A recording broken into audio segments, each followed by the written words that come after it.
My name is Howard Tolliver. I'm with 3M Company and participate with ARTBA. I'd like to welcome you to the afternoon sessions, and we've got three really good talks for you. We're going to start off with a presentation on how to safely enter and exit work zones, and have the pleasure of introducing two folks from NIOSH, both Dave Fosbrook and Jennifer Lincoln, our research specialist, have a lot of history and background in this area, so why don't we just go ahead and welcome them, please.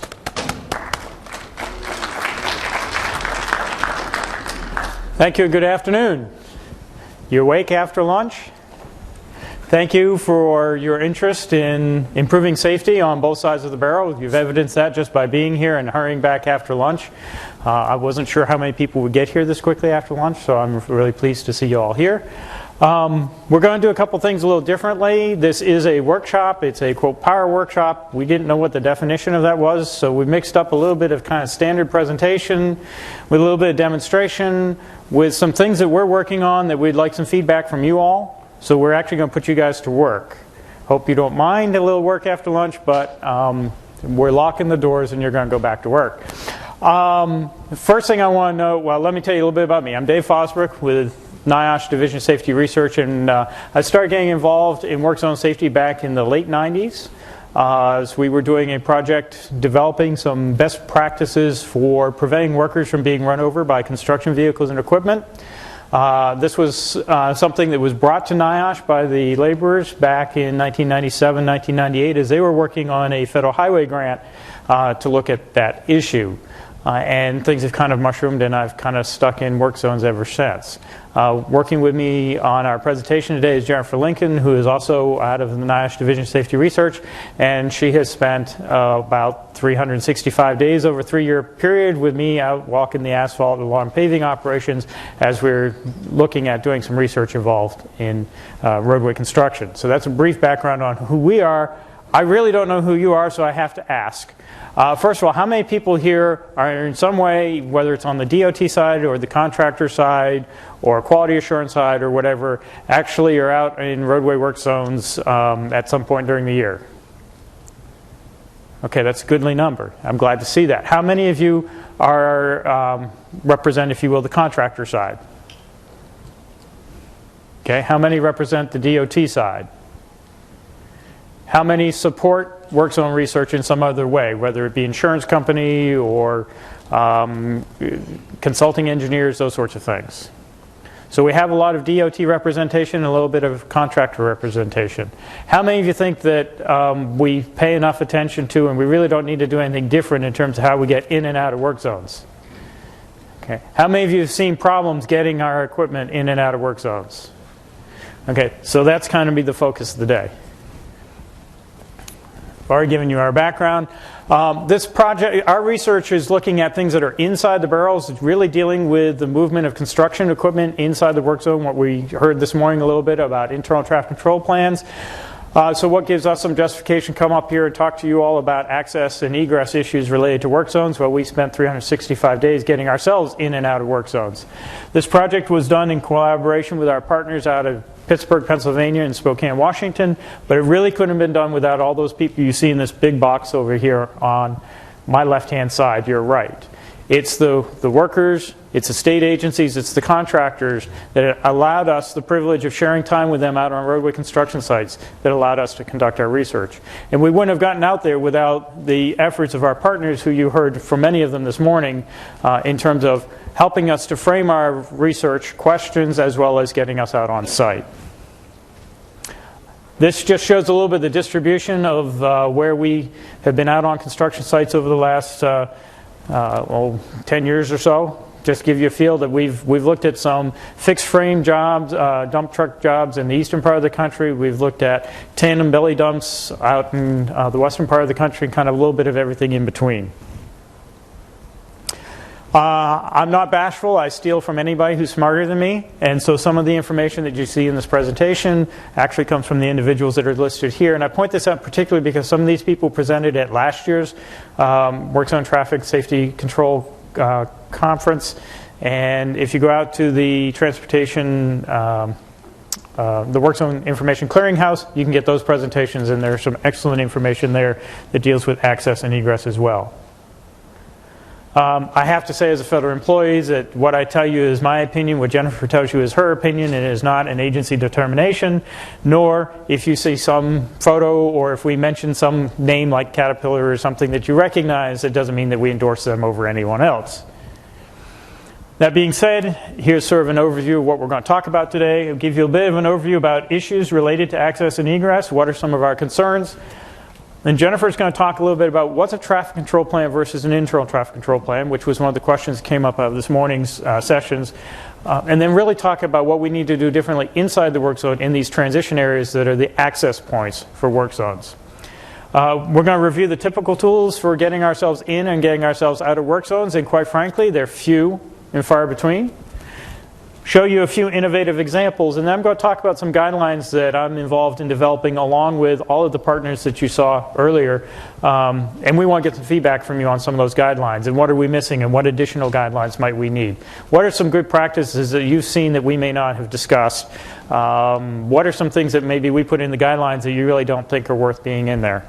So that'll be our session for the day. First question I have is, what is the most common method of entering and exiting work zones in the United States? I'd like to be interactive, which means if I throw a question up there, we could get 10 minutes of silence if no one's brave enough to give me an answer. So what is the most common way that we get into the workspace from the traffic space? Let's start there. Randomly.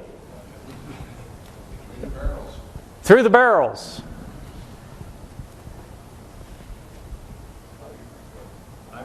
With a flagger control. I'm bigger than you. That sounds like well-planned, designed access. So we'll talk about that a little bit more. I think these two pictures are probably the most common thing we've seen, across the country. Is either, is dodging between barrels. We spread out the barrels a little bit, and the trucks dive in, or tubular markers if we're working with them. I want to talk about a few things here with the toys. The short history on the toys is I'm not allowed to buy toys as a federal employee. I found that out the hard way. That's how you get called into the principal's office. So I went out and started to buy my own, as we found that they were a good way of demonstrating a variety of things. So we'll give you a tour of my little work zone if we can shift over to the... I got to look behind me, see how long it takes. Okay, first tour is what are the devices and so forth. These, of course, are representing concrete barriers. These are representing cones or barrels. Actually, they look more like cones. Here we have our work activity taking place. Here we have traffic moving through. Here we have traffic moving through, and we have to get in and out of this work zone. Right? Most common method that's used on a high-speed highway like this, where you have work in the median, is probably a break in the barrier wall. Would you all agree with that? What are some of the issues that we're going to have for the truck that's leaving the work zone through this break in the barrier wall? Speed. What do you mean speed? The difference between his and the oncoming traffic. The difference between the speed of our construction equipment and the moving traffic, which is roughly 85 for traffic, 5 for our dump truck, something like that. Anything else? It's on his blind side. It's on his blind side. Driver has less visibility to the right rear than to the left rear. Good. Anything else? Acceleration of the truck. Acceleration of the truck. Who said that? Okay. What are the issues with acceleration for the truck? The truck needs a tremendous amount of room to get up to highway speed. Okay. You need a lot of room to get up to highway speed. I don't know the answer to this, so I'm hoping someone does. How much room would it take on a good dry pavement? An empty truck getting to highway speed. Any guesses?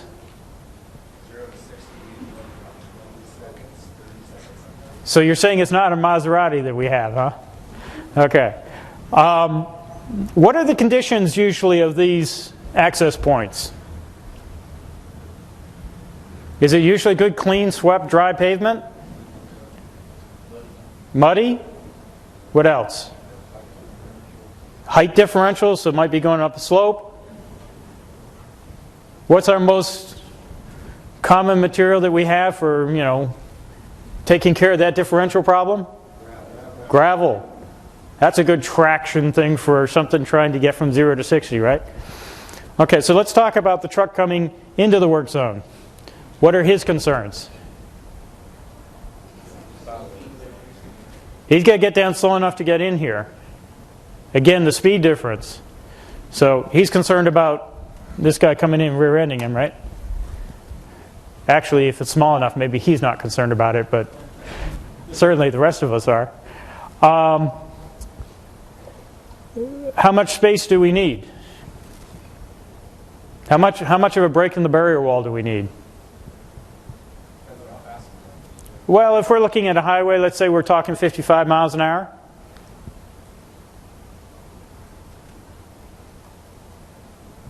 Barrier wall 10 feet long. How many sections of barrier wall do you typically see for an opening? 100 feet? 10 sections of wall maybe? Okay. Now trucks, how long? 25 feet? So you got maybe 4 truck lengths, and that's fairly typical. Something for us to think about. We can talk a little bit more about what are some solutions we can have to those problems, but I think I'll shift back.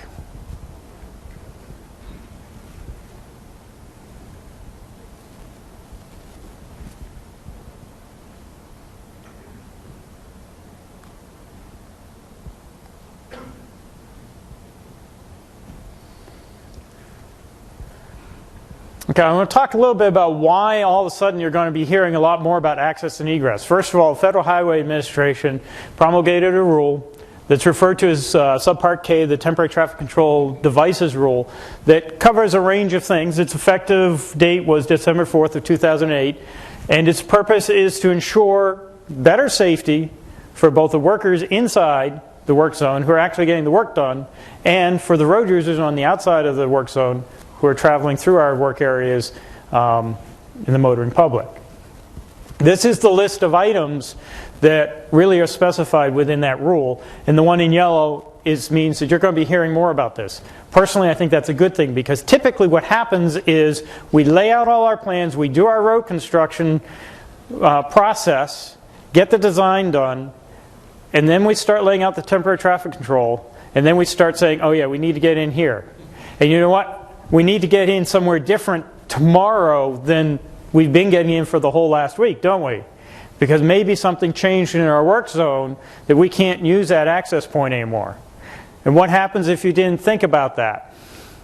Well, you pick the next place where it might be easiest to open up the barrier wall, maybe, or maybe you go to the beginning of the project or you go to the end of the project.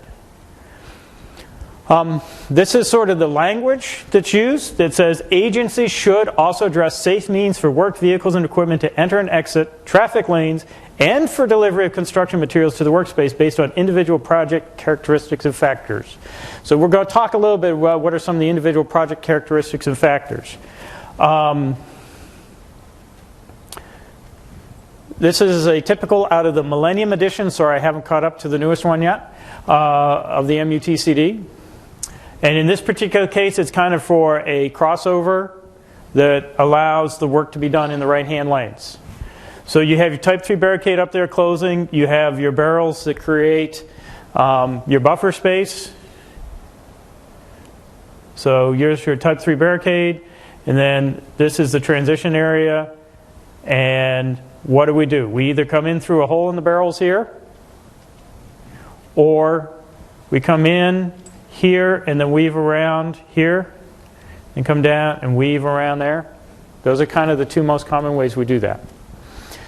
I'm not going to force you to change over here, but if you think about barrels being lined out and then we make an opening in the barrels and the traffic's coming through, is it any wonder that sometimes we wind up with a confused motorist in our work zone? Because they're barreling down a line and now there's a hole in the transition area. And if they don't feel like they have enough time to go anywhere else, where are they going to go? They're going to go into our work zone. So on the pictures you just saw there, Actually, let me back up, if I can do that. So in this case, we have a ramp coming up through. I don't know how, I want to see in the back of the room. Pardon me for a minute. I'll be back.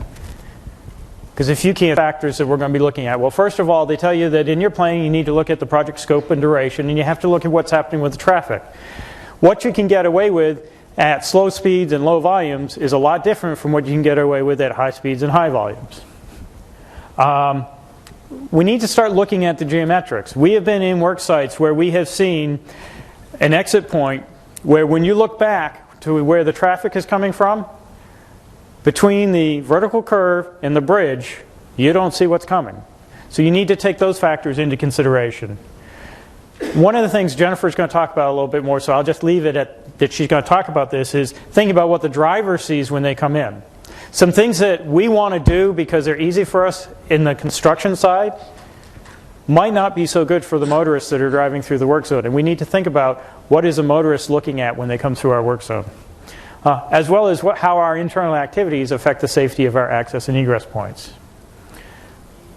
Project level factors. We've already mentioned acceleration, deceleration rates. Some of these things, actually, most of these things on this slide, we just talked about over here. Alignment constraints. How does the geometry of the site affect what our drivers can see and can't see? Both the motorists, when they're going through the work site, as well as our construction operators coming in and out. Time of day. Maybe we can reschedule where most of the deliveries come, not just in terms of night work, but maybe to avoid peak traffic periods. We may need some additional signage around our access and egress points to alert motorists as to what's going on and to make sure that our drivers know what's going on. Some of our safety concerns, again, we've really mentioned some of these up front, which is why I like the toys, is because we can cover a lot of material rather quickly, is having the motorists follow equipment into the workspace, having the motorists following too close, rear-end collisions, distracting the driver focus, construction equipment serving in a traffic lane to get around a barricade. One of the things that what happens if you're coming into the work zone, we have a nice barrier wall hole right here. So what happens if I'm driving along and I'm about to dive into there, and all of a sudden I have a bunch of equipment parked there? All of a sudden, as a truck driver who has a fully loaded asphalt truck, I have to make a quick decision. Am I going to squeeze through there safely? Am I going to be able to get in there? Or am I going to be swerving back into traffic? And what happens when there's a driver hot on my tail who thinks that I'm going into that spot? These are things that need to be accounted for. The problem from the traffic side is it's hard to get out into traffic. If you have a lot of traffic, you don't have gaps, they're moving fast, it's hard to get into traffic. We can't stop traffic, that doesn't work well. We have to worry about panic stops with our motorists. I mentioned the lack of acceleration, deceleration lanes, and one thing that I'm going to come back to is we throw our signage up there saying that trucks entering and leaving, right? It goes up on day 1 of the project minus 30 and stays up till day end of the project plus 75. That same sign is there every day saying trucks are coming and going. So is that really a useful sign to the motorist who's coming in and out? And maybe are there some innovative things we can do to make that sign useful? This is a job site that we were on. The work side of the barrels is on the left-hand side of the barrels. Okay, and the traffic side of the barrels is on the right-hand side of the barrels. Got that? So traffic was over here, somewhere over here, had to cross through the workspace on a ramp to go up the right-hand side of the ramp. Okay, feedback time. What are some concerns, safety concerns with this particular access point? Actually, it's an egress point, but first of all, the driver coming in has to decide which side of the barrels to go on, right? They're crossing through a hole in the barrel. So that's one. There's no stripe in here. There's no stripe across here to guide the motorist. All you have is The stripe in between the lane that's been paved and that hasn't. Do you think that this might shift? That the work zone outside, or the worker side of the barrel might go over there and this be the traffic side? You do? Like when they pave the other lane? When they're paving over here? What do you think are going to be the changes in the traffic control devices when that shift takes place? I'm getting shaking heads. What is it going to be? Nothing, right? What else do we have? Let me have a raise of hands of the folks that come from the contractor community. I had more than one earlier. Where are the rest? Get them up nice and high so I know who to look towards. Okay. If you know the traffic's coming here and you need to go get something and bring it back, and you guys are working in this area here or up in this area here, how are you coming back? Need a contractor give me an answer. You're going to come over here and come back down this way? Probably. State agencies, have you seen that? Have your employees done that too? Okay, now here I am motoring through here, and all of a sudden I got a car coming right at me.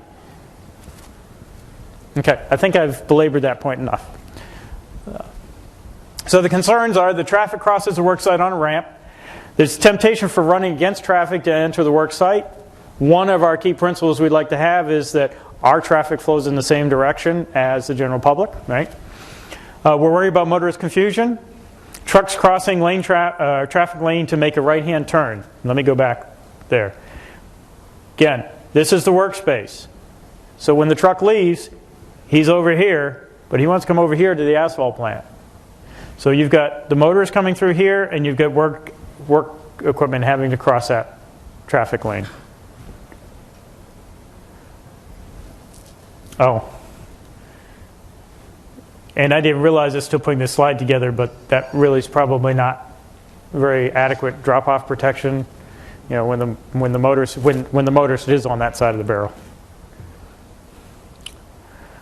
This is another site. This is in Moorfield, West Virginia.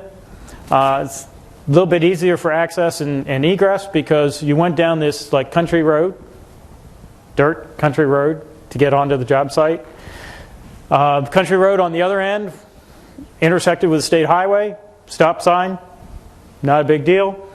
So why do I have this slide up here? Well, I need a transition slide. What our research had been focused on is work inside the work zone or internal traffic control plans. This shows the ramp that brought equipment into the job site. One of the things that we began looking at also is how the movement of our equipment equipment inside the job site, when they get around where the motoring public see them, meaning at our access and egress points, what do we have to do differently?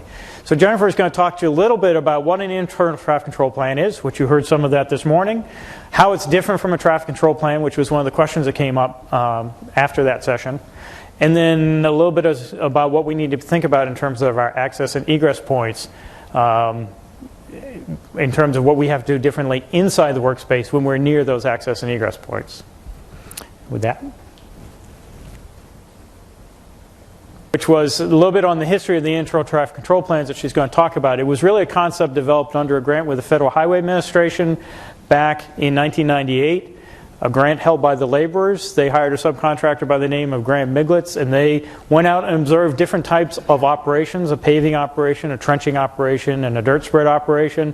And they said, how can we organize the flow of construction equipment inside a workspace similar to the way we organize the flow of traffic through our work zones? So they took traffic control principles and moved them inside the work zone. Then in 2001, we at NIOSH started saying, well, can we actually, is it feasible to do this? And if so, does it work? So we've been involved in a research project where we've been actually applying internal traffic control plans inside of the workspace. So that gives you a little bit of the history on where the concept came from. And Jennifer's going to talk a little bit more, as I said, about what they are and how they're different from traffic control plans. A little closer.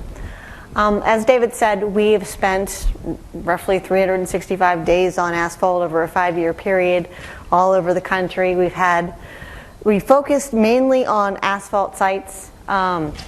We had some preliminary studies that were done on construction, on concrete laydown, but we were also on some fast track operations, so we were exposed to ripping up asphalt, laying down gravel, all the site work that goes into that end, as well as putting down the asphalt and striping afterwards. So, and he mentioned one of the practices was internal traffic control plans, and the other practice was proximity warning systems, which are camera, radar, and sonar systems placed on dump trucks. So we went over a little bit of what an internal traffic control plan is, but basically it's a tool to guide traffic inside the work zone, much like the traffic control plan is designed to guide traffic outside the work zone. It limits the workers on foot inside the work zone to construction traffic by creating worker-free zones and educating them on where the hazardous areas are on the work site. And it reduces equipment operator hazards. Some key principles of internal traffic control plans are limiting access points, reducing the need to back up on site, coordinating the truck movements, establishing worker-free zones, and educating everyone on site of what the internal traffic control plan properties are. The internal traffic control plan fits into this little gray box right here that is never covered on any MUTCD. But it's very similar to a traffic control plan. It tells the truck drivers and it tells the workers where they're supposed to be. And there's some general expectations in it. A traffic control plan, and we went through this whole comparison of what's the difference between the two of them. So we explained traffic control plan controls the motorists, internal traffic control plan controls the construction equipment. There are general guidance provided by the MUTCD on how to develop an internal traffic control plan. And we've actually created a whole presentation, a whole training program that we've trained contractors throughout the country on how to develop their own internal traffic control plan. There are typicals in the MUTCD, and we're in the process of compiling all the diagrams that we've developed through our research to create typical diagrams. What reduces the worker exposure on foot? What kind of traffic flows reduce the worker exposure on foot? Then the MUTCD has typical application notes. There are ITCP notes. The traffic safety engineer does the traffic control plan. While we found that the most effective way of getting an internal traffic control plan implemented is to have the foreman sit down, because really he's the one who knows what goes on from day to day, have him work with it and create it, and have the site superintendent be involved with the whole process. And actually, you take it a step beyond that. We've brought in the state DOT's office, get them trained, all the quality control people who are managing on site, get them involved, any ancillary activities that are going on. The truck drivers, we actually got the trucking bosses in these training sessions and said, okay, this is what we're going to try and do, so that they understood. And there was an amazing conversation that went on, because you have some people who really, they work together on a daily basis, but they don't really communicate on what their safety concerns are. So the truck drivers were communicating, saying, I'm really not comfortable when you're here. And this was news to them. The people on the ground had no idea that this was something that they got actually nervous about, you standing there, so they changed their habits. Some internal traffic control plan components. There's the diagram, and then there's the notes. The notes include injury reduction measures, site-specific conditions and provisions, duties, for the internal traffic control plan, equipment and personnel that are supposed to be on site, and safety points. And it doesn't wish to go. This was an engineering drawing that we contracted out for an internal traffic control plan. We had an engineering firm go out on a site in Arizona, draw up what happened, and produce an AutoCAD for us. And on this one, you can see, this one actually is unique. We didn't see this a whole lot on site. The center lane here they're expanding the center area to create more access. And they have concrete K-rail here. And they've actually created an acceleration zone here and a deceleration zone here for the trucks to access and exit the site. It's not a common application. It can't be done everywhere. We recognize that. But it's a nice tool. And you don't have to have an engineering firm do this. We created diagrams like this. These, we actually sat down on site, took a pen and paper, wrote down what was going to be on site, what direction they were paving, wrote down what other activities were going on, where they thought they were going to bring the trucks on, and how they thought their trucks were going to exit. And we wrote it all down, and then we brought it into PowerPoint just to try and make something more visual. And we plan on taking these and compiling them and making some typicals. These are a list of safety points. Some of the workers end up being worried about these trucks are driving through the site so fast they need to slow down.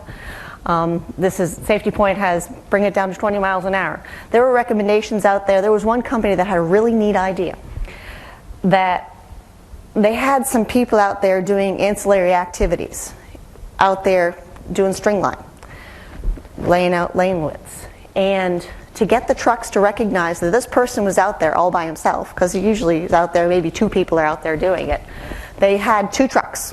One truck would be parked at the beginning of where he was working, and the other truck would be parked at the end of where he's working. So when the truck drivers are coming up on the site, they know, I see the first truck. There's going to be two people up here that I need to watch out for and I might need to slow down for. And I've spotted those two people. There's the second truck.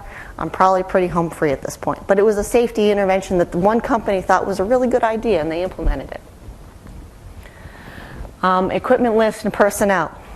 This is basic to what's going on in the paving operation, but that doesn't mean that's the only operation going on site.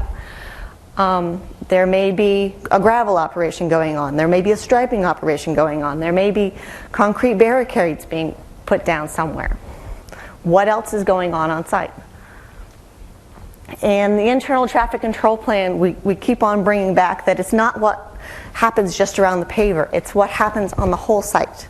They want to think about where the trucks come in, where they go out, where they're going to park all the extra stuff that they need twice a day, like the water truck, they got to fill up the rollers, or they need the Bobcat. Does that just kind of walk around along with the operation, or is it something that they just don't ever use, so it just sits there at the beginning of the operation? And where they're going to park their vehicles at the beginning of the day. We found that the most common place to park the vehicles is where the foreman parks his truck in the morning. Then everybody else kind of parks his trucks right there around it, and it kind of moves along. So your foreman is very, very powerful. If you educate him that you want those vehicles parked somewhere else, you tell that foreman, I want these things in this other area, and your other trucks will follow. So this has got animation in it. I'm going to zoom through this as fast as I can. All right. So when we brought these foremans and site superintendents in, we had them bring in their paving operation, what they were planning on paving, their overall site plans. And we had them focus on the 2 weeks that we were going to be there. And we said, okay, you're going to be doing this section of road. How many lanes is it going to be? How are you going to bring your trucks in for each one of them? Where are your access points going to be? What other activities are going to be going on? So we sat down and we did that. The next thing that they should do is go through the site and visually identify what the hazards are. Are there power lines ahead? Indiana, and I'm sure some other states do it, have these signs that when you get up, you can see that there's a power line ahead because they have a sign like 50 feet in front of it that says there's a power line up there. So when the trucks are approaching it and the people on the ground are approaching it, because you get working, you're going along and you completely forget that there's anything above you. And this is obviously the case in this one. That vest didn't just kind of magically get up there. So identify what the hazards are. They could be bridges, they could be whatever, but mark them out so everybody knows where they are. And then figure out where your flow is going to be, where you're going to put unused vehicles, where you can park vehicles that you use every once in a while. Should you park your foreman's truck in the middle and just leave it sit there until the asphalt truck shows up and starts honking his horn and you have to run over and move it? Where are you going to put all your vehicles?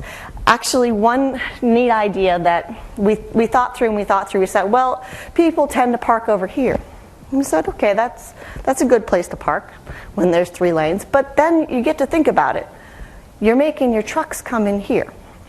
And we already said that their right-hand side is their blind side. So you're making your trucks drive right up against people who are standing here for screed, people who may be taking tickets, maybe raking, whatever. You're making them drive right up here. So why don't you instead maybe park your foreman's truck there on purpose? Then your truck traffic will have to come in over here, and you've got a little bit of a buffer space, and you don't have your workers and your trucks all squished in together. That's assuming you have 3 lanes. I know that's not necessarily true in all operations. And then think about where your vehicles are coming in, your trucks are coming in, and other things that may be coming in, like access ramps. What are you going to do when you come up to the fact that you need to pave through this operation? It's the middle of the day, and you have to go through here, and there's cars zooming in trying to get on the exit ramp.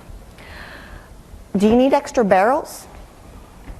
Because it was set up, it was planned that they were going to go through here. Should you put some extra barrels over here so that when they get to this point, they can shove the traffic this way, or they can pull the traffic back this way? And then what other activities are happening on site? The QC guy shows up on a regular basis. The safety guy may show up on a random basis, and he's not there that often. Do they know where they should be parking their vehicles so that they're not messing with truck traffic, squishing the truck traffic against the workers, whatever? Or are there other vehicles that are going through the site, like loaders and whatnot, that you need to worry about? And how are you going to communicate to them where they should be? And then the inevitable. You get the phone call, plant's broken down, you have to figure out something else to do. These guys have got to work 8 hours. What are you going to do? Where are you going to have that phone call? Are you going to stand in the middle of operations, and you still have a dozen trucks that are coming in? So where are you going to have those little meetings that you have because stuff just doesn't work properly? Because I know from working with people that they get on the cell phone and they start talking and they're walking around in a circle and they're oblivious to what's going on. So, so have a cell phone policy. Make them sit in their vehicle while they're on their cell phone. Make them say, sorry, I'm on site, let me get to a safe place. Whatever your policy is, make them be aware that they basically take themselves out of their current work situation when they answer that cell phone. Other equipment on site, your people get everybody gets really comfortable with that operator. He's an amazing operator. He works really well, really fast. But he can cause some major injury. He can bust a leg, he can take someone out for quite a while. So you need to educate the people who are working around him to give the guy some space, because one little touch of those pedals and he's going to go one way or the other accidentally. And stay out of his blind areas. Maybe put them in that vehicle so that when they're around it, they'll recognize this guy can really only see right here. He can't see behind him, he can't see the sides because there's too much metal in the way. So the only real safe place to be is somewhere up in the front. And it's very touchy. It zooms very quickly. Other activities that are going on site. You have a general idea of when your concrete's going to come in. And when it's a 24-hour operation, the people who've been working there all day long know that this operation is coming in, it's going to be here, but how do you educate the next crew that's coming in and switching in? And yesterday they could come in this way, but today they quite clearly can't come in this way and they need to come in a different way. So how are you going to communicate that to the rest of the group? And then other things that happen on site. We were on site. Emergency vehicles. They're suddenly, because there was an accident on site. How are you going to deal with your truck's traffic coming in and out at that point? How are you going to communicate to your trucks that there was an accident, one exit down, so you got to go around this back road to get here now?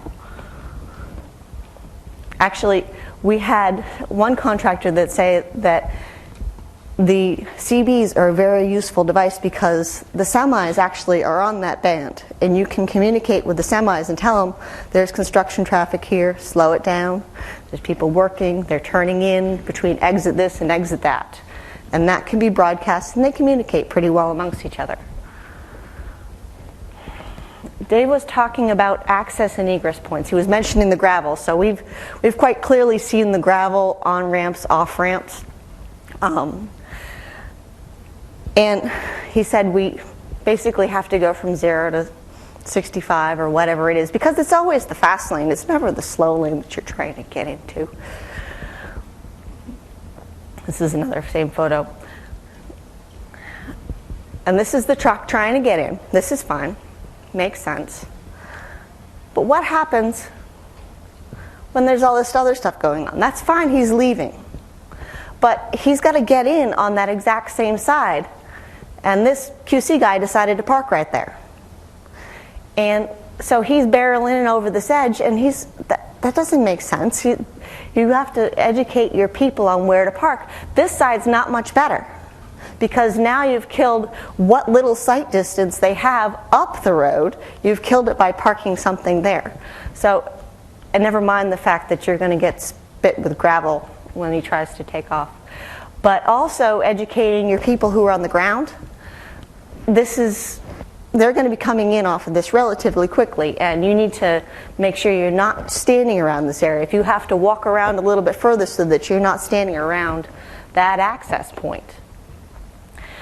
And this also brings me up to another point, that they tend to place these things near on and off ramps because it's convenient to construction traffic to be able to get to the plant.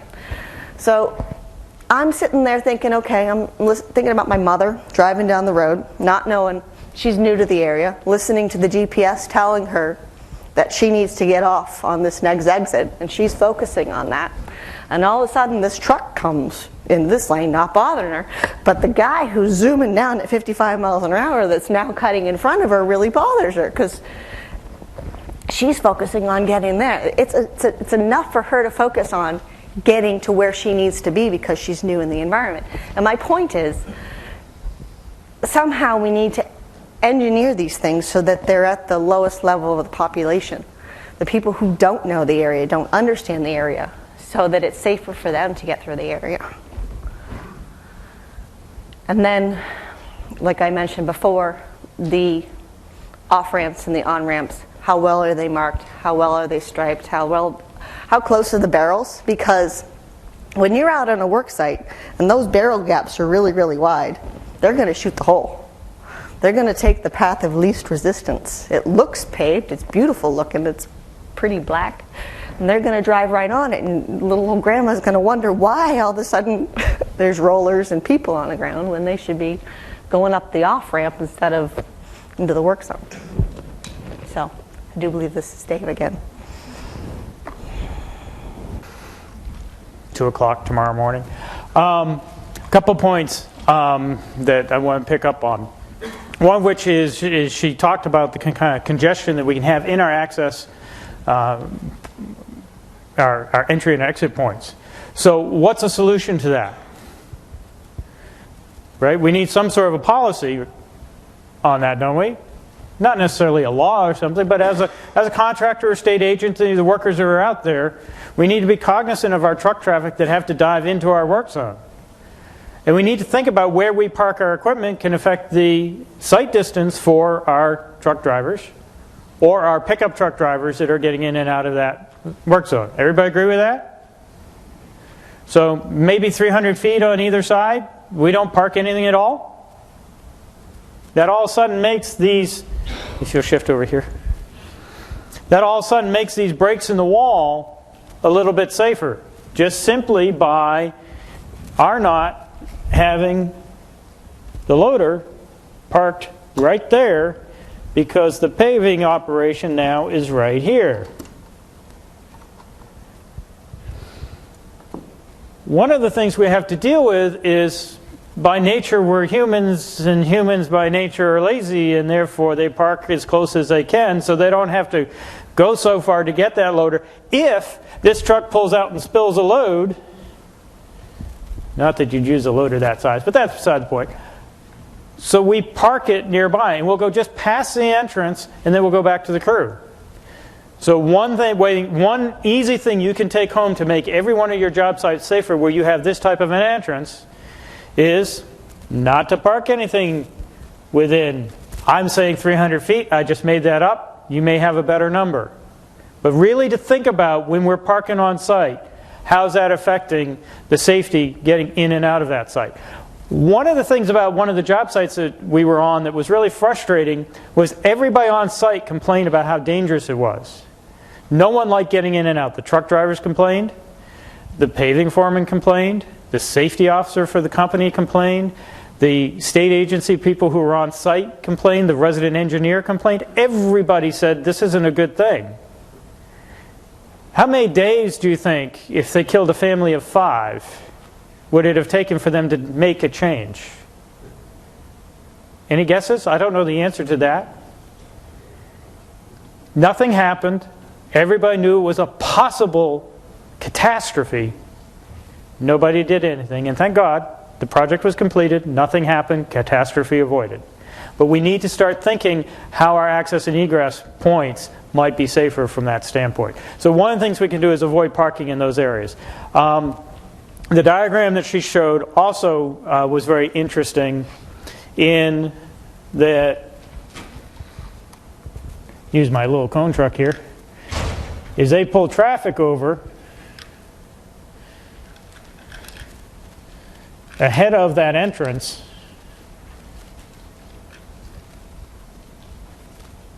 One nice thing about using models is it takes long enough for the point to sink in.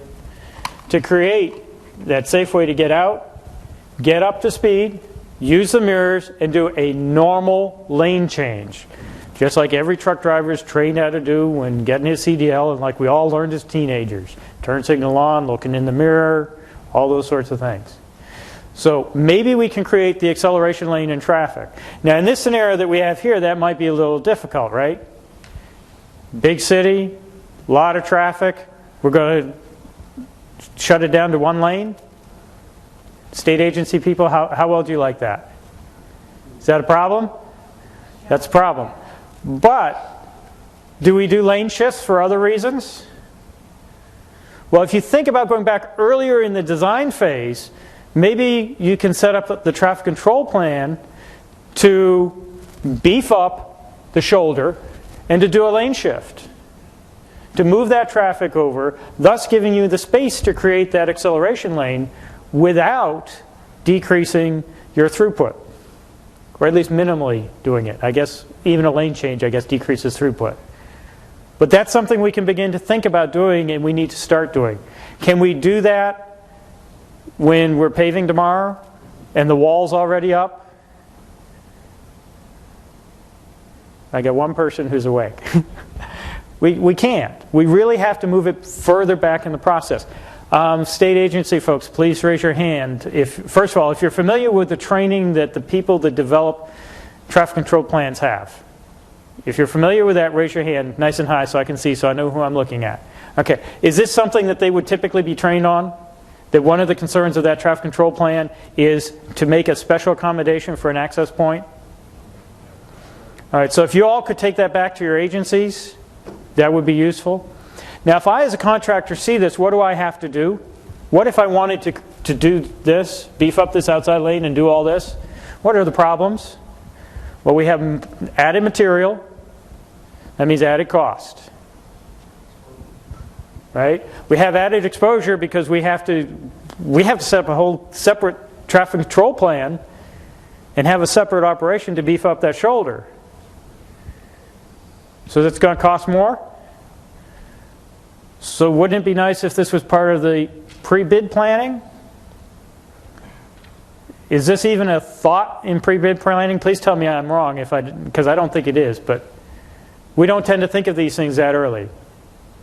That's correct. Typically, at least in my state, we don't typically consider that early because of the federal language and how we incorporate it in policy. Still may not be happening as much as we'd like. But we're moving in that direction. We've come a long ways. And so one of the things that we all need to go back is figure out what are some other out-of-the-box ideas we can start thinking about to try to get some of those things done. And we're hoping to put some of those in the guidance.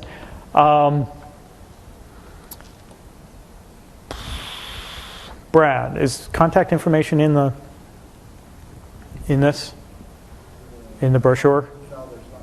There's no contact information. Okay. Take down my email, which will be on the last slide. Okay, when we get to that, if you would. If there's anything you're doing in your state related to access and egress that's sort of different out of the box that you started doing now because of Subpart K, that you'd like to share so that we can share it with other states across the country through this work group that I'm going to talk about in a minute, please send me an email and we will pass that along. Okay, back to slides. One other thought, I made her change to soon because I thought it too late, but stay up on the slides. If we can't make that acceleration lane outside of the workspace, i.e. intrude into the traffic space to create that acceleration lane, is there something we can do inside the workspace? On the project that Jennifer showed you the slides of, what I really would have liked to have seen them done is create an acceleration lane inside the concrete, okay? Get it up to level so there wasn't that gravel slope, and of course only select the access points at those points where the driver had good sight distance. So that might be another approach to taking this. Again, if I as a state agency would like to see that done, because I think that's the best way for this to happen, my contractors have to know that they're going to be paving in an asphalt lane, sweeping it to keep it clean, and tearing it out at the end of the project when they get to that, when they get past that point. That's extra material. We're talking about a big cost. Question in the back? One of the things I've done before in the past is make that a flagger station. When they come in and where they leave, they can hold a sign and slow the traffic coming up behind them. You can do that. I don't like putting a person out in a high-speed lane, but it can be done. Behind the barricades.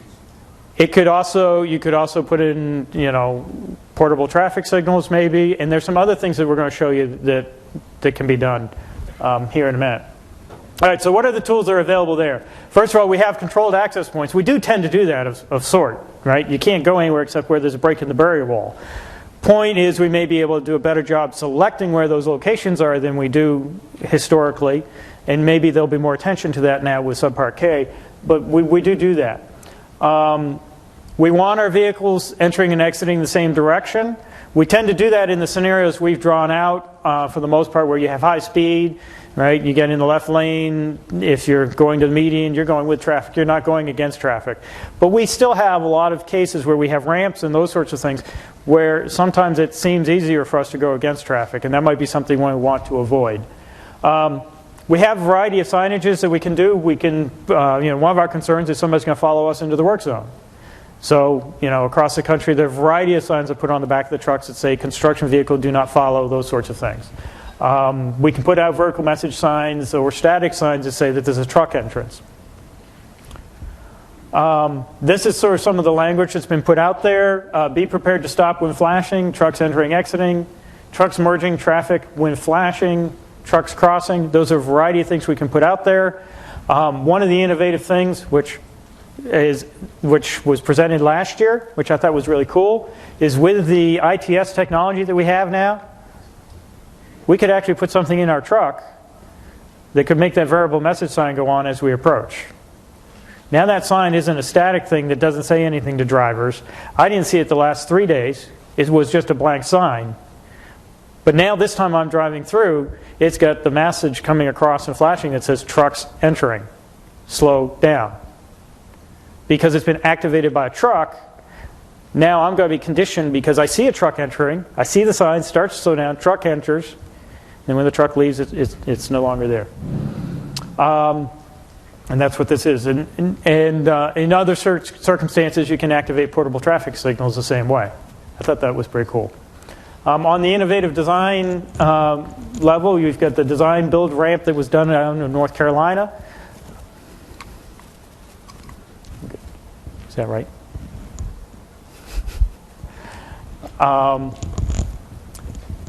what they wanted to do, first of all, they were working in the same median situation we've been talking about. But they went to the state DOT with a crazy idea, which they were able to get away with because it was design build, and after the DOT initially went, what are you talking about? That's the craziest idea I ever heard. They went, well, you're taking the risk, why not? Well, actually, I can't see a reason why. Yeah, we'll let you do that. Was they built a ramp. Here's the overpass. The median's in here. They're working on the inside on the lane on the southbound lane over here and the northbound lane here. And they built an earthen ramp up to the middle of the bridge. And then they got access to the site through that bridge. What that did for them is they're getting in and out of the job site on local traffic controlled by a stoplight. Now, they still had brakes and barrier walls to get in. None of their trucks went out through a barrier wall.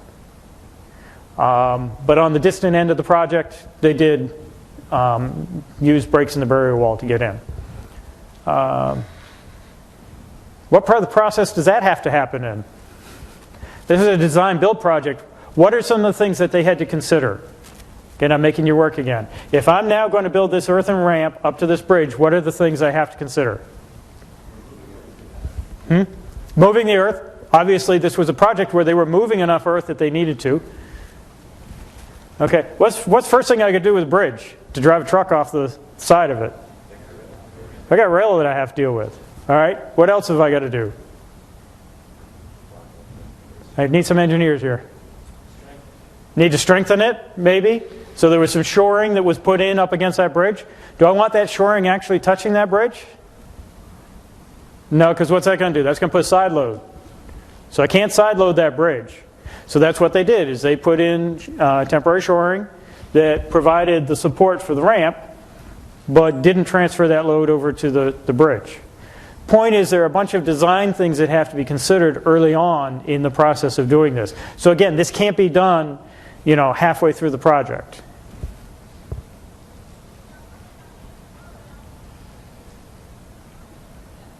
Okay, for some reason I'm getting two slides there. Have on your barrier wall. Because if we're on a high-speed highway, you've got a blunt end barrier wall everywhere you have a break. So you ought to have more than a single construction barrel at the end of that barrier wall. Now, I'm picking on this slide because it made my point really well. This is the downstream side, so this is not the side that would be struck. Okay. Actually, I take that back. You have traffic in both directions. That should have an end treatment on it. So you need to think about what end treatment you're going to have on your barrier wall when you do that. And what's that a factor of? What are the two things that really determine what your end treatment is going to be? The width, meaning the lateral cross into it, that's one, and the speed. So what's the angle of entry into that going to be, and what's the speed going to be, and how wide is the blunt object? So those are three factors that you need to decide and build that in ahead of time. That means you need to know what speed's going to be. Okay, as I mentioned, we've been working on developing some guidelines for access and egress. There's a group putting together a guidance document. I put together a series of slides for this. And they're dull and boring because they're nothing but bullets that list what the recommended practices are. So you don't need to see those. What I want is I'm going to briefly go through a few of them. And then I want to spend a couple minutes getting feedback at what are some issues that ought to be in a guidance document for state agencies or for contractors that are looking at improving their access and egress. First of all, we developed guidelines for the planning stage, the design stage, and the construction stage. You can see we have more at the construction stage than the planning stage. I think that's a deficiency in the guidelines right now because I'd like to see more being done earlier. So with that being said, under planning, the first recommended practice is, of course, we need to anticipate those access and egress points that are going to cause us the most problem. And during the planning phase, we need to ensure adequate right-of-way is secured and obstacles are identified to allow for safe vehicle operations. I think that's pretty simple. We need to think early enough about having enough space to get vehicles in and out. The second one is that we should observe and record site conditions and traffic patterns to predict and plan for heavy traffic, rush hour, and accident-prone areas. We need to consider road speeds, ADT, and other factors. And then finally, ensure there is adequate space for acceleration and deceleration of construction vehicles to mitigate traffic hazards. Questions there? So in the design phase, we're going to look at making sure we have enough space to get in and out, and that we have enough space to speed up and slow down the vehicles coming in and out. Is there anything else we ought to throw out there in the design phase? Now, this is where you have to look at me for 10 minutes if I don't get a single response. Who's involved in designing? We got the elevation change, type of, like you said, paving, type So trying to limit or limit or eliminate the elevation change between the workspace and the traffic space at access egress points. Are you writing that down, Brad? That's a good one. and then the type of surface that they'll be accelerating and decelerating. Okay, ensure good, this is a research, good cohesive surface. Temporary paving. Right. So make sure that you have a good surface for vehicles that are accelerating. Okay, let's move to the, that was in the planning. In the design phase, recommended practice number 1 is access into and out of the workspace should be planned and integrated into the temporary traffic control plan, which gets back to what I said is, can we do this if we don't do it early enough? Needs to take into account the site stopping distance tables. Second one is construction access openings in temporary traffic barriers shall be planned per state and or federal requirements. Channelization and delineation devices used in conjunction with the barrier should be planned in a manner that doesn't create site distance problem for equipment operators and motorists. So the point is, we don't want to be creating more problems by what we do. And one of the things that Jennifer pointed out is when you know that you're going to be doing work somewhere where you're interacting with traffic, you might need to have a stockpile nearby of your temporary traffic control devices so that you can get through that piece of operation by giving better guidance to the driver. The more confusing it is for the driver, the more guidance you need to give them. Third one is access egress conditions may be improved by lowering the speed limit when work is active. Again, that's back in the design phase. You may want to be limiting traffic. One of the things on that particular job site that I keep harping on that was interesting was because it was in a city area, they moved all the trucks to the high-speed lane, right by all the access points. Recommendation 4 is traffic spotters for the flagging it. And the last one is before construction begins, communicate to all partnering agencies that are going to be using. Make sure everybody knows where those access points are. So develop a communications plan ahead of time. Okay, so in this stage, are we missing any?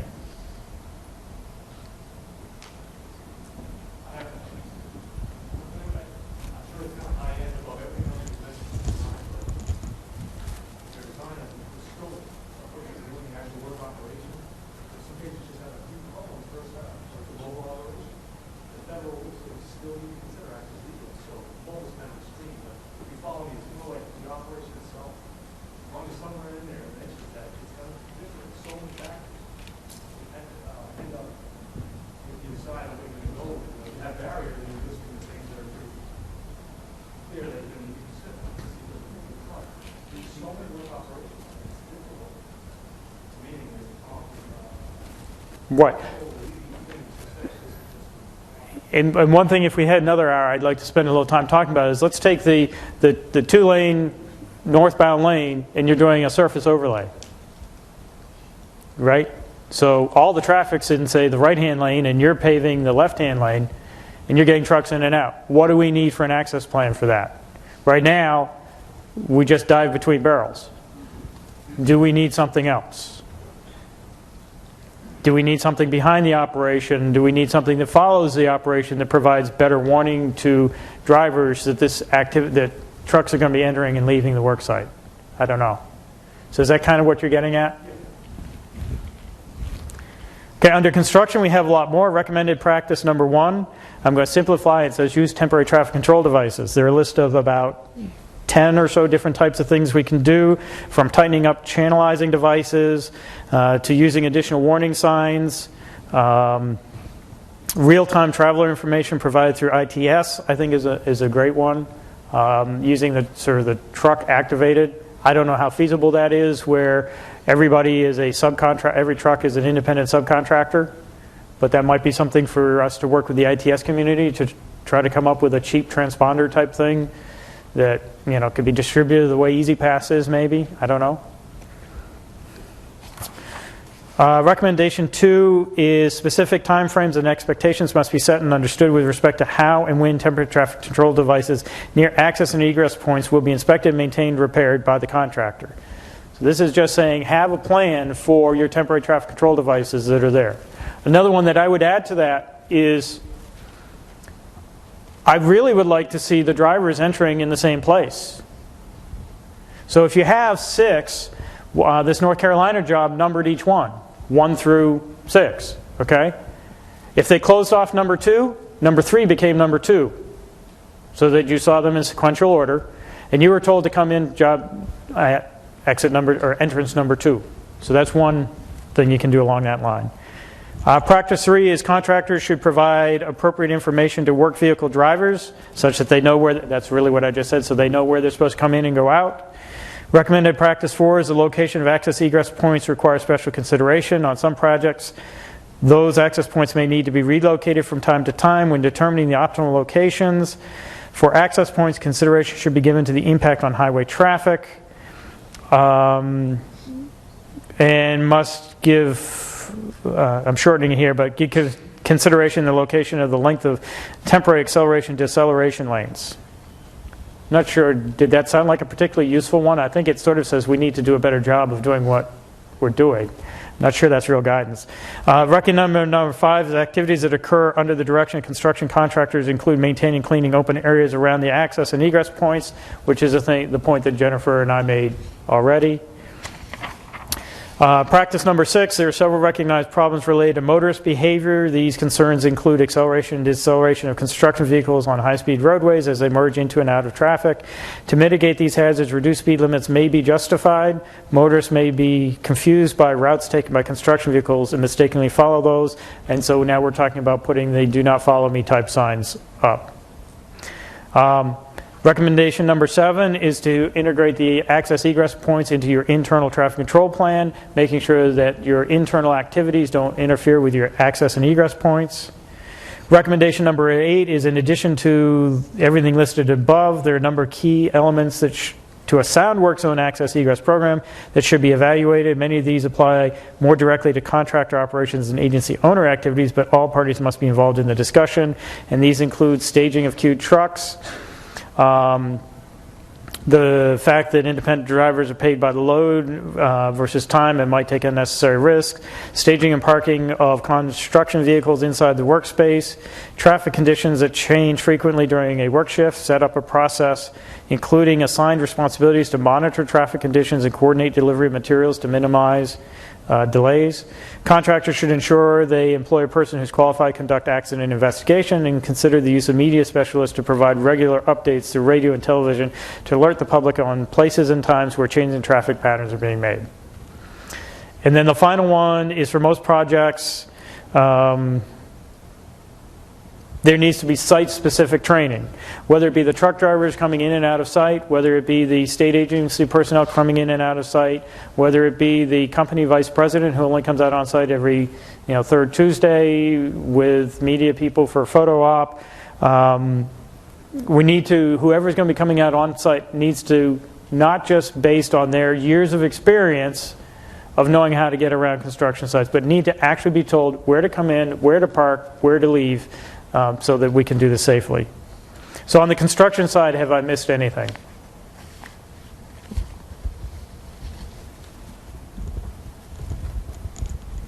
Again, you can look at me for the next 10 minutes or you can give me an answer. There must be something we've missed.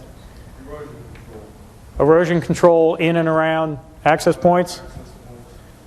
Okay. Daily updates of the conditions.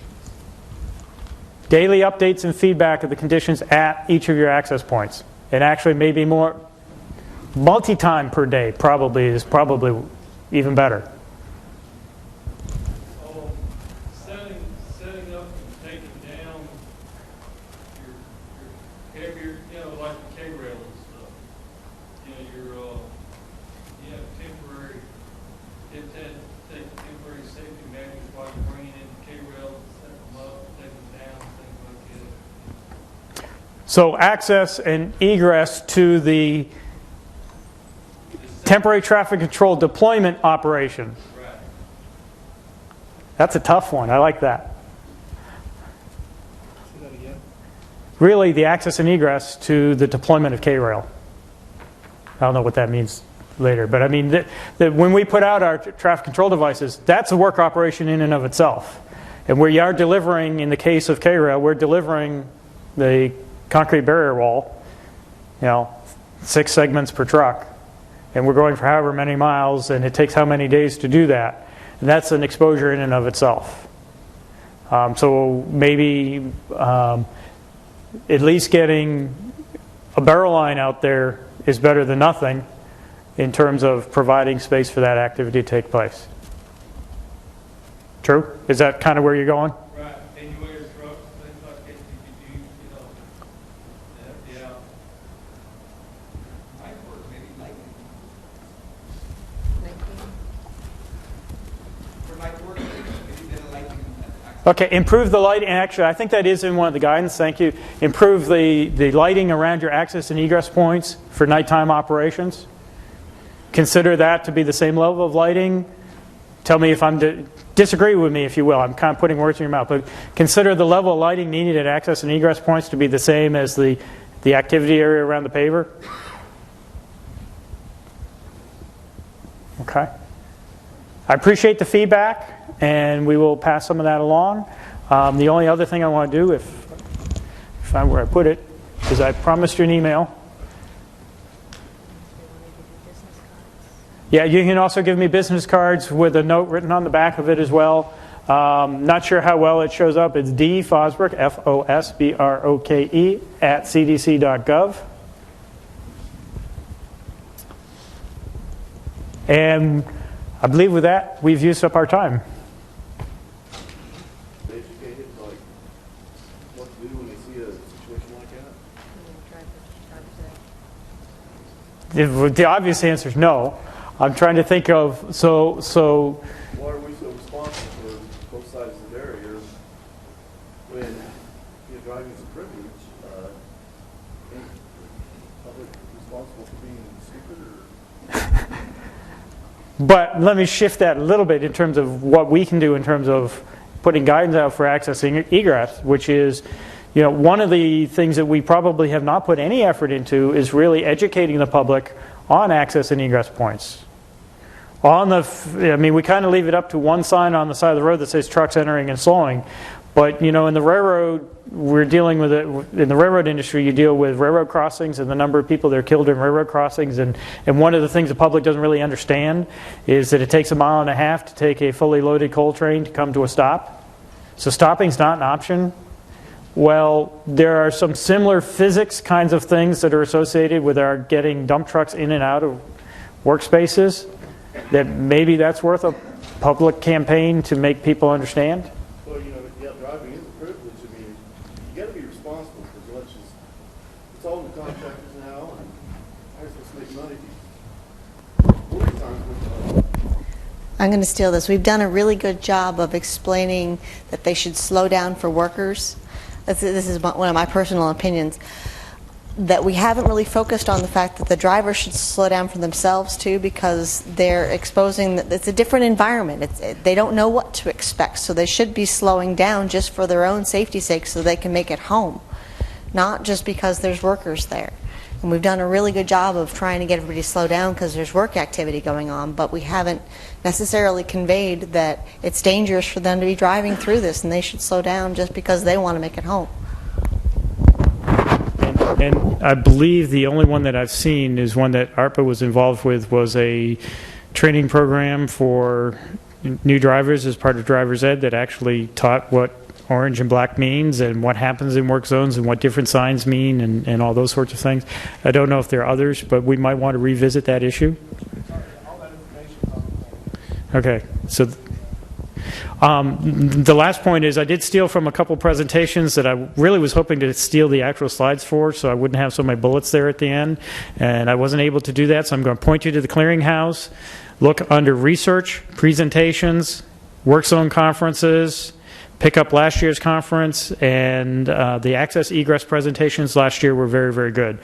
So you may get some other good material from there. Last one. Do any states currently require an internal TCP? No.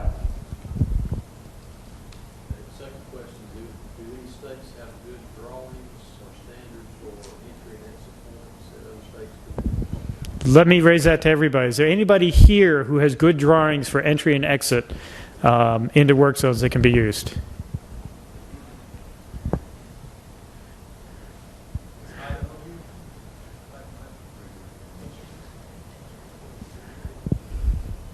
What we will do is we will pose that question through ASHTO, who works in partnership with us on several activities.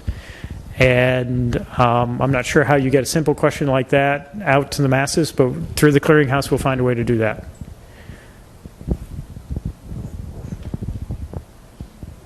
That's true. How many people here are on the clearinghouse listserv?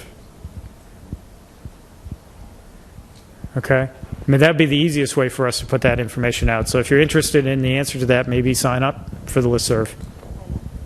People just blast off questions and they get responses within minutes. South Carolina has something also. South Carolina has some drawings, and possibly Idaho. But I think that's a great question for ASHTO at this point. Ready, Brad? Thank you. Session. This afternoon, we're very pleased to have Dr. Jerry Ullman from the Texas Transportation Institute, who's going to present some new training, a new training module that's been developed. You're kind of the pilot test group for this on work zone speed limits and how to adjust those speeds in work zones. Jerry also chairs the TRB Work Zone Committee, and so has a lot of experience in this field. As I mentioned earlier, has been our partner since the onset in the clearinghouse. So we're very lucky to have Jerry here with us, and we'll turn the time over to him. Thanks, Brad. Glad to get a chance to, it's my first trip to Cincinnati. Enjoying it despite the cold weather. Hopefully y'all are too.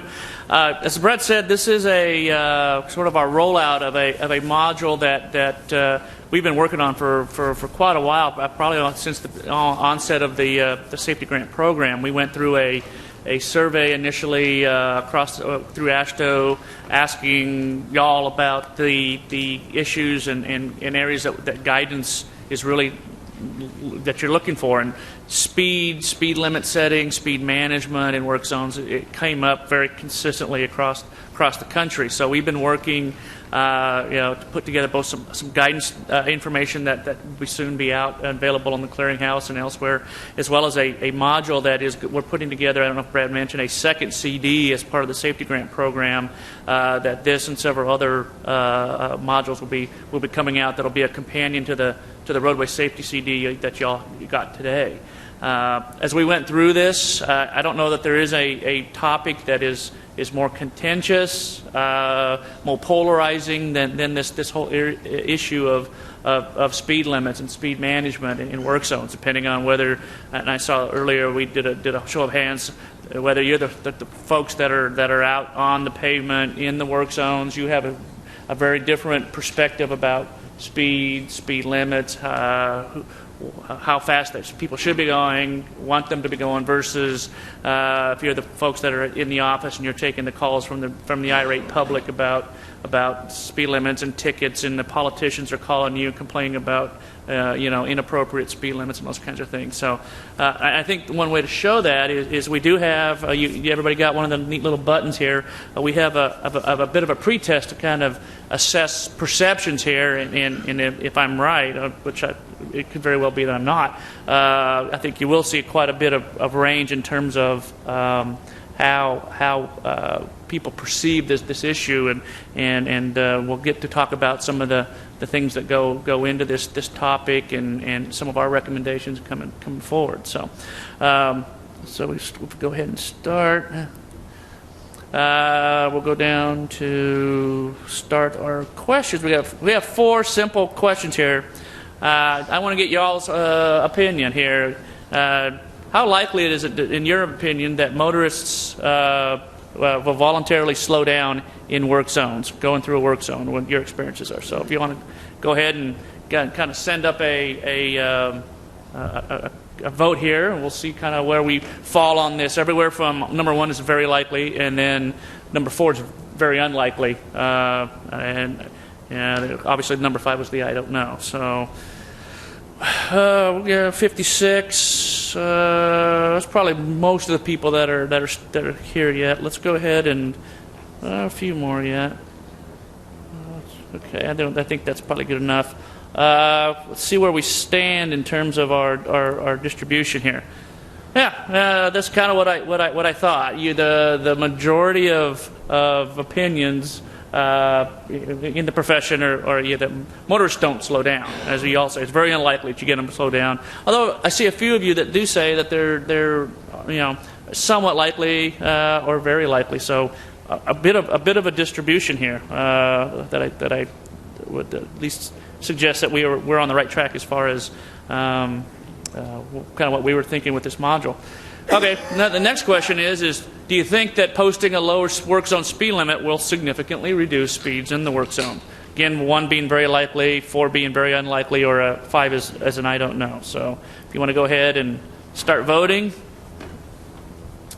I suspect this may not have quite the distribution of responses that my earlier one did, but let's take a look at that.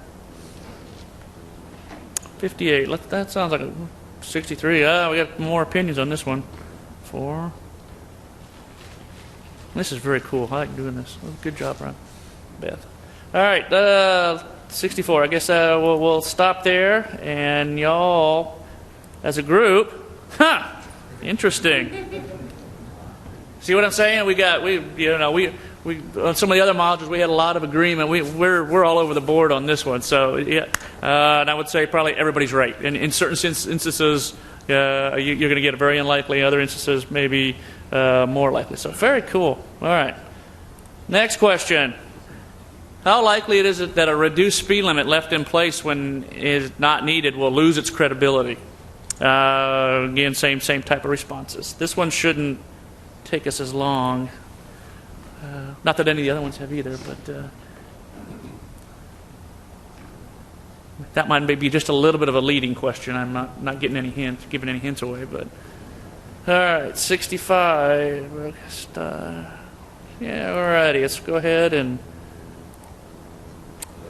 okay. That's good. We all have gotten enough of the sort of the information over time, and have heard it enough that in your opinion, most everybody agrees that if you put a speed limit up, a reduced speed limit up when it's not needed, that's the big key there. That loses its credibility. So the big question will be, obviously, as we'll talk about, well, what does that mean? What is it needed? And when is it not needed? Finally, how likely is it that you care whether or not if a reduced speed limit or work zone speed limit is covered, changed, or removed when it's not needed? So, as part of, and I guess when I might say care, is it something that you normally take a major effort or go out of your way to deal with, take the time to react to that kind of thing. So we'll start the polling there. And as you can tell, it's my first time going through this with the interactive, so I'm a little bit clumsy with it, but bear with me. I think we're getting some good feedback here. I think it's been very, very useful. 65, all right, 66. Okay, let's look at this. Interesting, another wide distribution. Very likely being our number one response, but as you can see, we see quite a few of the other. The majority of the folks are either somewhat likely, somewhat unlikely, or very unlikely to deal with that particular situation. So, very, very interesting. Next question. Saving data, excellent. All right, so that as a precursor kind of opens up or leads you into what we want to talk about in this module for the next few minutes, looking at this issue of speed limit, speed management. Do I want to? Yes. Yes, I do. Yes, in all cases. Save. US.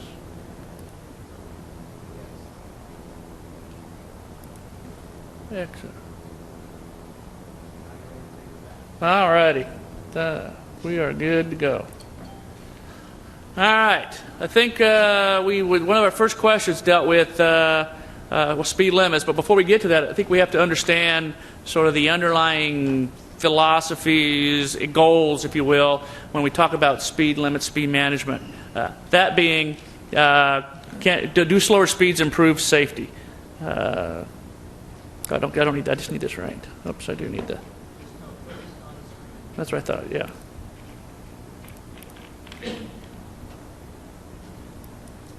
Come on, it's not going. There we go. All right. The answer to the question is obviously yes. I mean, in some cases, we can think about it in common sense principles when you talk about speed and its relationship to safety. When you're traveling faster, you have less time to react. Or conversely, if you can slow people down, or people do slow down, gives them more time to react. Gives them shortens the stopping distance it's going to take them to, once they do react and decide they have to make a response. That longer time, that shorter distance gives motorists more time and a higher probability of being able to escape. And ultimately, the slower speeds, your ability to control your vehicle is improved. So ultimately, all these things play into the idea that yes, we can.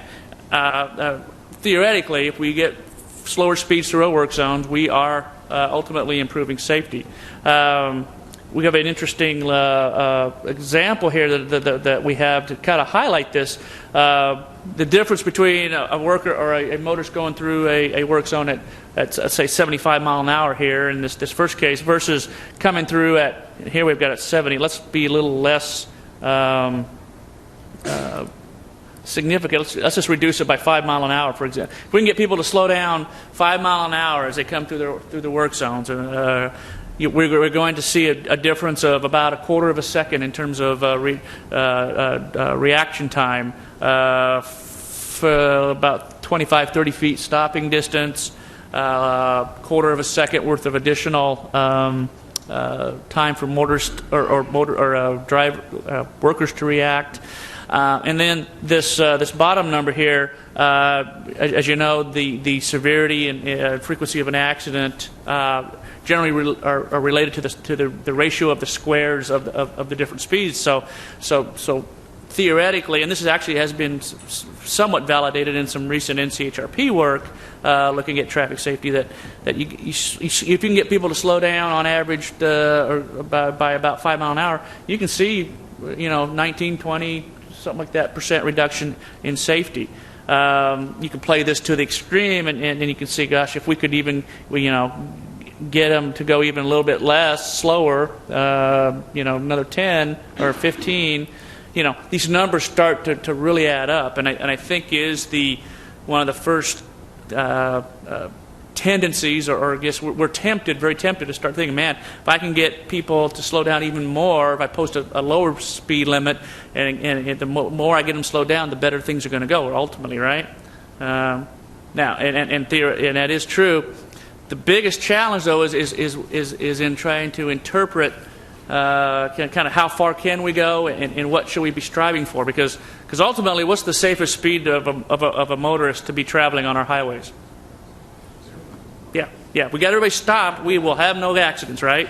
That is where it's safe. Anything above 0, we do have a risk of a crash or an accident. And you see that, but just the fact that we have mall parking lot accidents because we're not paying attention, and when we're doing 10 mile an hour, shows you that it's really a continuum, and what the challenge is balancing the fact that we got to get people moved around, we got to get our goods moved around from place to place, and how to do that in a way that is safe and reasonable for the motoring public and for the workers is our challenge. So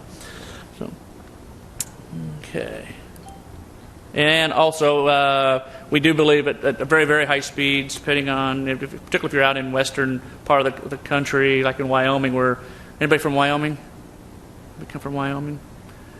I hear they typically get 80, 100 mile an hour winds out through some of their passes there, and if you're doing 60, 70 through a work zone, and you're hitting winds like that, you're probably all over the place. So basically, the very, very theoretically, the relationship between safety and speed is pretty clear. But then we talk about, okay, well, not but okay, so we know that slower speeds in some cases are necessary. How do we go about conveying that need to drivers to slow down? Pretty straightforward. We use them through both either reduced speed limits or speed advisories as part of our traffic control devices, our traffic control plan. There's pretty straightforward. Works on speed limits are enacted. They're actual legally ticketable offenses. Violating those are in most states. Generally, the speed limits themselves are authorized through traffic vehicle codes in each state. Those kinds of things. They inform that they are are based on established procedures in most cases.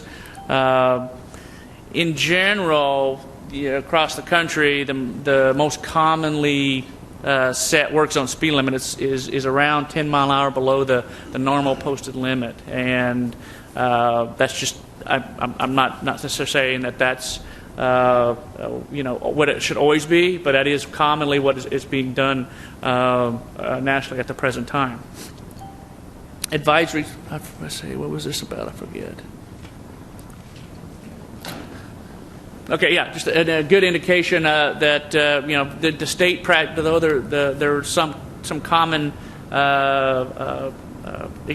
consistencies across the states. There are quite a bit of differences as well, and depending on whether you're talking what the speed limits are, how they're going to be set, what the numbers are to be set at. Some states there is a very specific speed in the state law. It says in work zones the speed limit will be this, irrespective of what the conditions are. Other ones are for certain conditions or certain types of work zones, the speed limit will be set this way. Other locations, the state DOT is allowed to make those determinations. There's a lot of variability across the country in terms of how the laws are established with respect to setting speed limits in work zones. In conjunction with the work zone speed limits that generally have to go through a process whereby they become legal regulatory signed and enforced that way, advisory speed plaques are generally established on the basis of DOT policies and procedures. We actually have the plaque, advisory speed plaque as a supplement to warning signs that are used as part of your traffic control sign. Here's the latest or the 2009 language that pertains to that. Again, very something y'all are very familiar with, that kind of thing. The big thing is that these are generally used as a warning. That's why they're orange. That's why they're being used in conjunction with a warning device. It's the intent's to give a driver information as opposed to establishing a legal threshold that can be used for enforcement. That doesn't mean necessarily, that a advisory speed plaque can't be enforced. I've heard the arguments, depending on what state I go to. Yeah, well, that if it's an advisory speed, we can't issue citations. I do know of a few states that have had enforcement activity based on advisory speed plaques. It being in conjunction or being cited as a failure to observe a warning sign type of a citation. I think the enforcement folks tell us it's a little harder to get those to stick, and so I don't know that every state and every enforcement agency within a state is equally willing to do that. But the idea that there's no way to use the 45 or try to enforce it is somewhat not a totally correct statement. So. matter below warning signs. Our goal, obviously, is we want to identify speeds and have the speed limits, identify the speed that's safe and reasonable for conditions. And then we tell the drivers this is what is intended to be a safe and reasonable speed so that they can adjust their speeds appropriately or drive through the work zone as safely as possible. Okay, we were talking a little about speeds. When are they needed? Our recommendations, and I think this is, again, philosophically not inconsistent with what most of y'all are probably doing, we want to use them when they'll improve motorist safety. If there's no benefit to putting them up from that standpoint, then really having them out there doesn't make a whole lot of sense.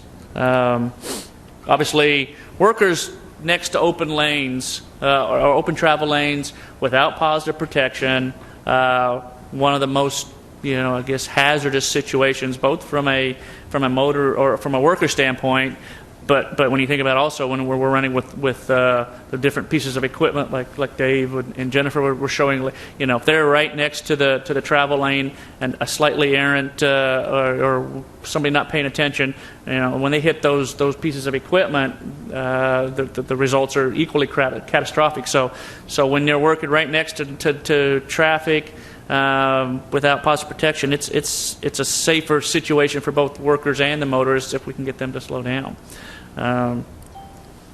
We a lot of times in our design, particularly our construction projects, where we've got to do some temporary detours, crossovers, those kinds of things.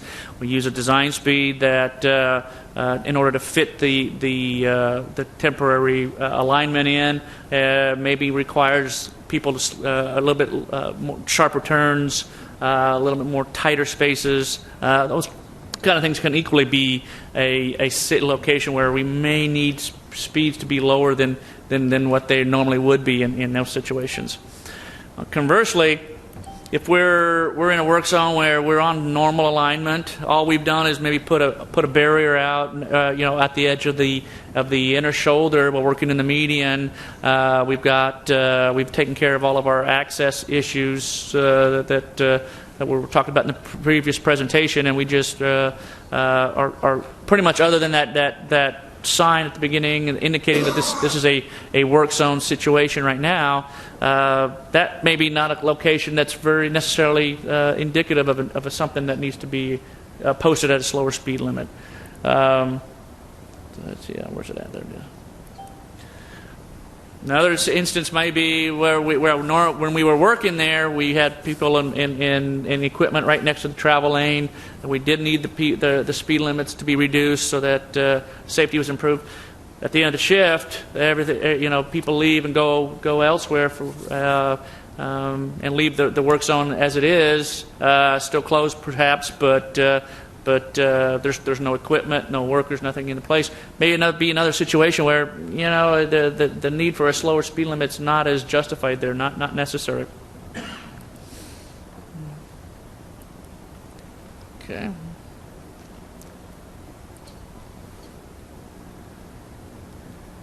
All right, so it comes down to the issues is deciding, because a lot of these situations that we're referring to are temporary in nature. They're not there 24/7 throughout the project.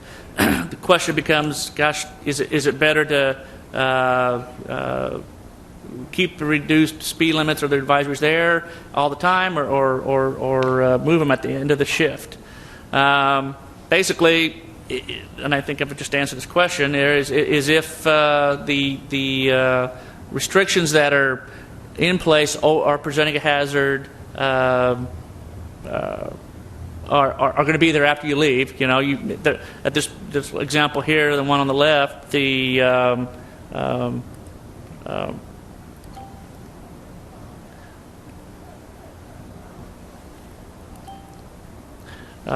if they present a hazard, if there we go.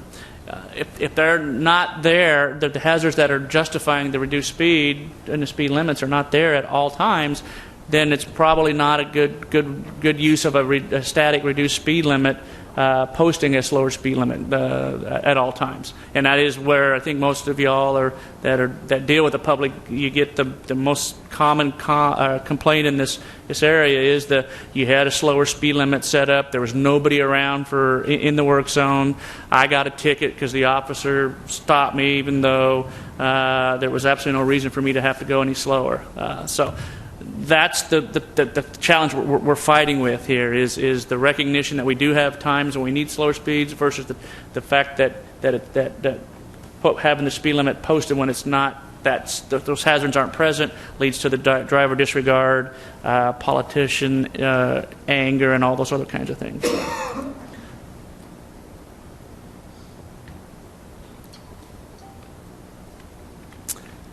Okay, well, what that would suggest then is, given that we do have a lot of times when our conditions change, can we go? Are there things we can do to maybe do a better job of setting or posting our speed limits that are more in line with reduced when they're necessary, not reduced when there's nothing going on, and generally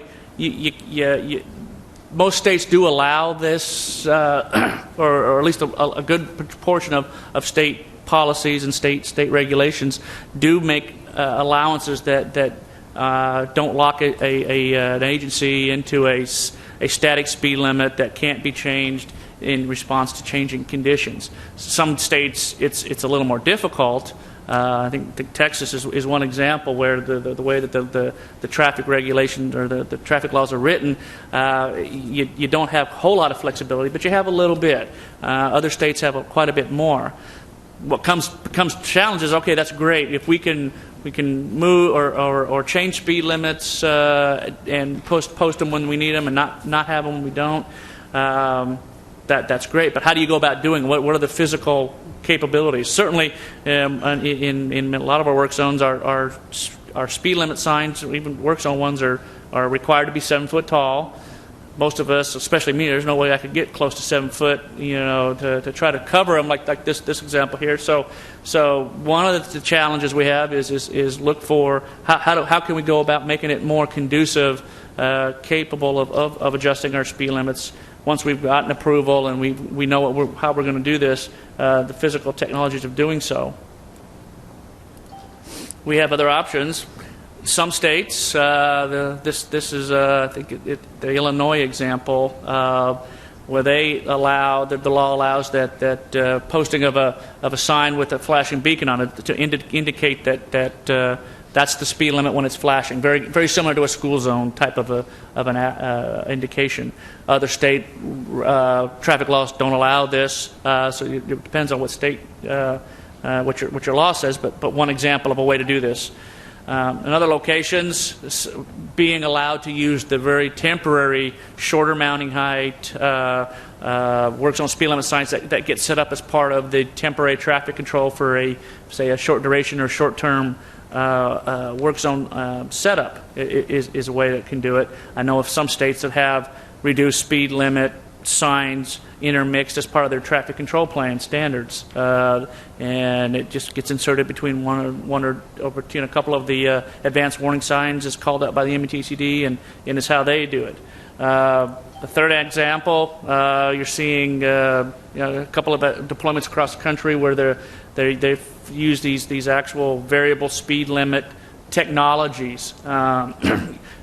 Generally involved, or you see it most commonly discussed as part of ITS, where we're trying to do a dynamically variable speed limit, which a lot of states don't have that authority to do, but this kind of technology can be simply used and turned off. It doesn't have to be tied to a traffic responsive real-time system. It can be same kind of technology can be used to flip a switch, turn it on, turn it off, change it based on user input as well within your work zone. So all those are possible.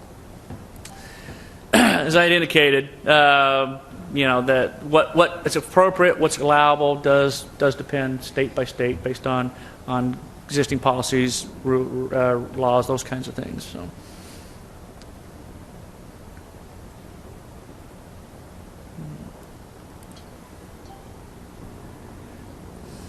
All right, big question. Now, we did initial polling. We got a fairly strong opinion that drivers don't necessarily slow down in work zones. And I think, certainly if you are one of those that sit in the work zone, there's nothing scarier than having that vehicle go, feels like they're doing 90s. They go right by your side there, or the truck, it's particularly, and it really does feel like, man, nobody slows down. In fact, it may very well be they accelerate as they see that work zone to go through it, and just doing it just to scare you. Reality, though, is when you look at the data, some drivers do respond to work zones, and in most cases are adjusting their speeds somewhat, depending on what kind of conditions they have out there. And the more complicated, the more restrictive, generally speaking, the bigger the reductions.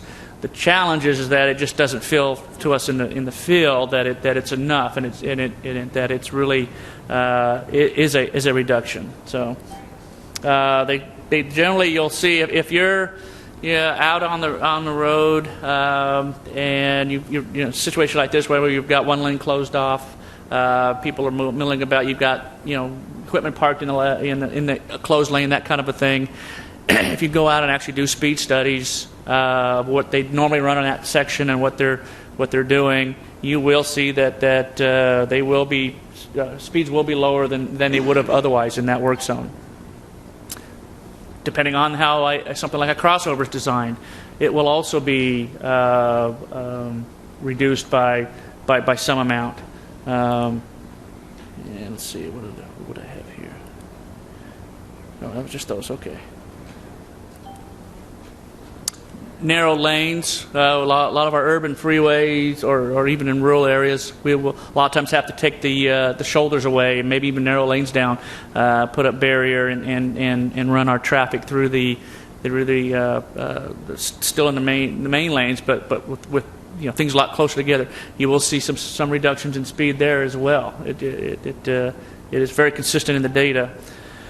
Generally, though, what you'll see is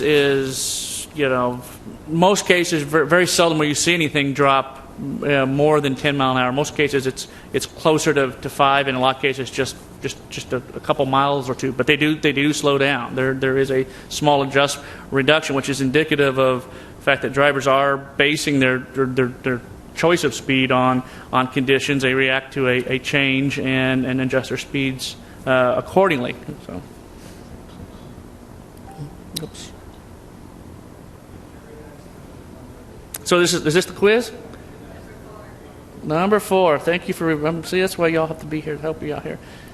We have just to kind of go through and let's get your all's feedback on it. I've been rambling for a little bit again. We've created a number of scenarios and want to see what y'all's opinions are about the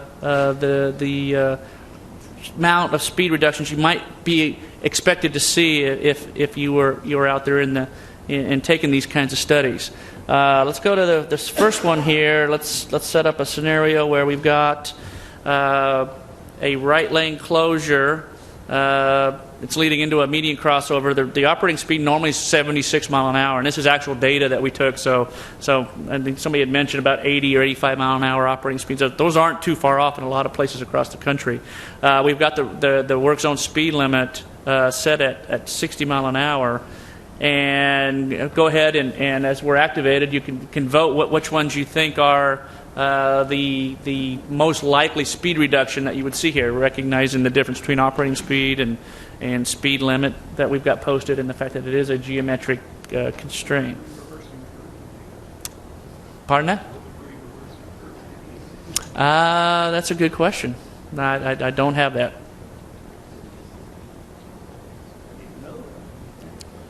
That would make a difference in your opinion?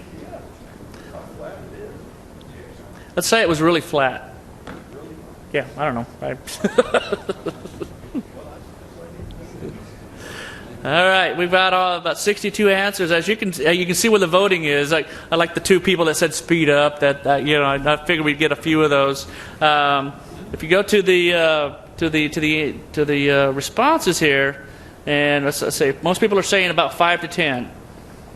Yay! Those people were that's probably about what you're going to get. When the indication here, what we're sort of using is this 60 mile an hour speed limit is probably related somewhat to the design speed that was used. I mean, I don't know on this instance if it was exactly correct, but I think there was the design speed was somewhat reduced over it. So, yeah, if those of you that said maybe less than 5, that there's a possibility that depending again how well the speed limit was, that's why I specifically kind of avoided that. Not every state sets their speed limits relative to their design speed the same way, and there are instances, and we do have data where we had this kind of a scenario and we didn't get any more than a 4 mile an hour reduction in speed because the curve really was easily traversable at nearly the normal operating speed. So we only got 4, but in generally, you can generally expect maybe 5 to 10 kind of thing. So very good. And then when I say that, let's try this one where we've got the lane closure one I was talking to you about. This is one where people do complain a lot. I'm out on the road, right? All I got is barrels or cones out, and it feels like they go blowing by you at speeding up as well. So why don't you all go ahead and vote what you all think is how much people would slow down. Let's say it's in more of an urban area, suburban. It's 65 mile an hour operating speed, and they posted this as a work zone with a 55 mile an hour speed limit.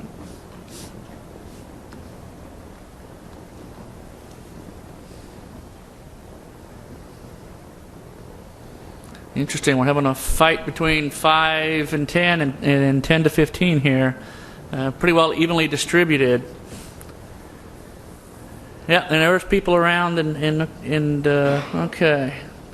For those of you that were thinking that there would be a pretty dramatic reduction in speed because of the fact that we've got all these equipment, we've got people out there, that big old crane, it does look pretty imposing. But we probably weren't going to see more than a 10 mile an hour speed limit. Generally, it's going to be in the 5 to 10. So those of you that were in that area, that's what we would expect. So it's even in the instance here where it's a pretty dramatic sort of visual perspective, we got people to you generally will see a 5 to 10 mile an hour reduction. So how about? Let's look at the instance here where, let's see, let's try this one. The people are are working behind a barrier. I didn't. Did I not click on that first? I'm not sure. Let me go back to this. That hadn't reset before.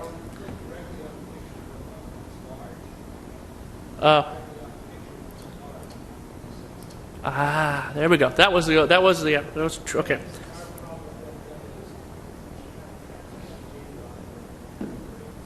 Not a problem. So as I said, we're finding the bugs as well. So okay, this scenario here where we're working, the work is going on behind a barrier. We got a barrier on the inside lane though, so we've constrained things a little bit on the left side. Again, another very high speed facility. We did post a reduced speed limit down to 60 mile an hour, or the contractor did, the state DOT did. So let's go ahead and vote a little bit where you think the speed limits are going to, or what the speeds are going to do here.